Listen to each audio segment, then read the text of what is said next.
உன்னோட என்ன ரெசிபி சொல்ற ரித்தி? சில்லி பன்னீர். சொல். நானும் சொல்லணும். இரு இவ சொல்லிட்டு அப்புறம் நீ சொல்லு. சரி வெயிட் பண்ணு ஒரு நிமிஷம். சரி சொல்லு நீயும் சொல்லு. ஓகே சொல்லு நீ சொல்லு சில்லி பன்னீர் எப்படி பண்ணணும்? No, not chili paneer.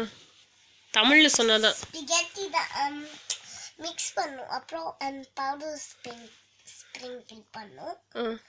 அப்புறம் அப்ப green spaghetti பண்ணுவா. ஃப்ரெஷ்ஷாக்கு காரமா இருக்கு. எனக்கு காரம் பிடிச்சது. அப்புறம் நீ the best food பண்ணுவ. Best food. Man, I want to show FUTA காலா கால் பண்ணுவனா பெஸ்ட் chili paneer பண்ணியா அப்புறம் பன்னீர் தேன் பண்ணும் கலரை சாயில் பண்ணும் yellow சாயிலா மண்ணா no அப்புறம் oil